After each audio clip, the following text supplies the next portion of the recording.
สวัสดีคุณนกคุณนกนางนวล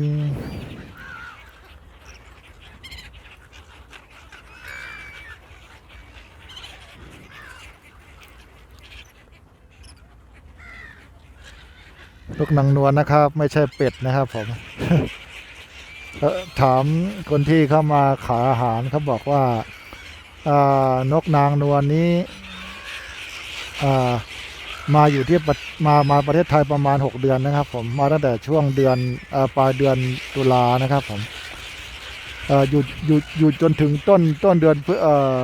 พฤษภานะครับผมนับเวลาได้ประมาณ6 เดือนฮะผมประมาณ6 เดือนฮะ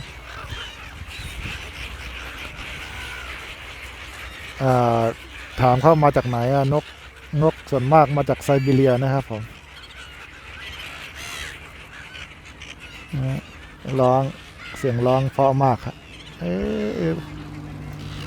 สวยงามสวยงามอะ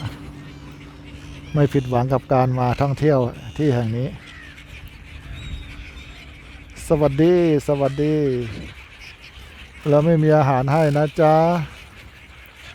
เราให้ไปหมดแล้วเราล้างมือแล้ว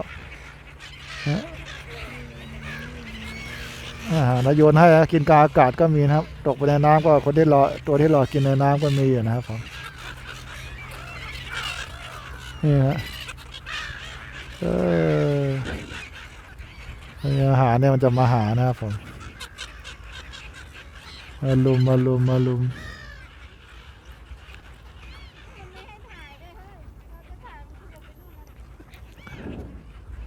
โอ้นี่ฮะเป็นไซบีเรียสวัสดี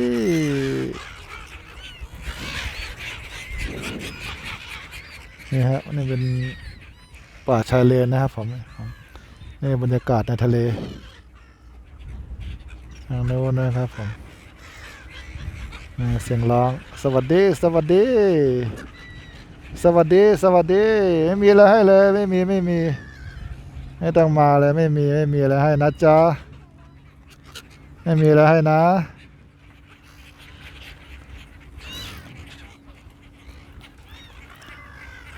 เยอะมากครับบินอยู่เป็นสายเลย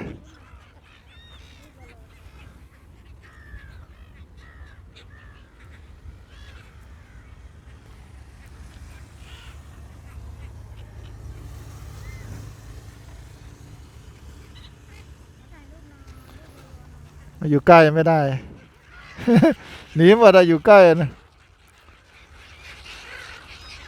ต้องซูมเข้าอ่ะ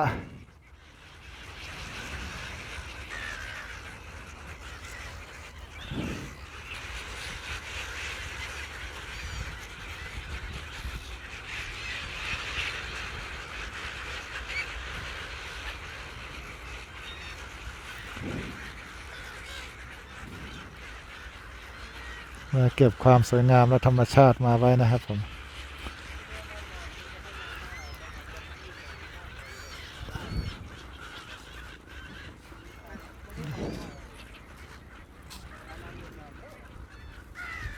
สวัสดีสวัสดี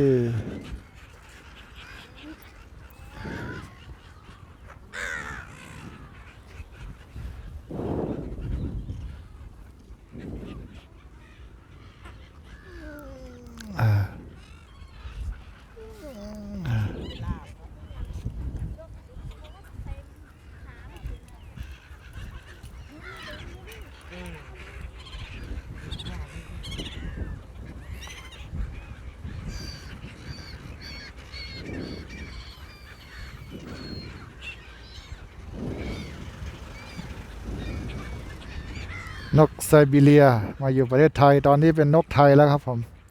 นกนางนวลไทยที่สมุทรปราการนะครับผมสถานตากอากาศบางปูนะครับผมสวัสดีสวัสดีสวัสดีโอ้ว้าวร้องเสียงร้องนะ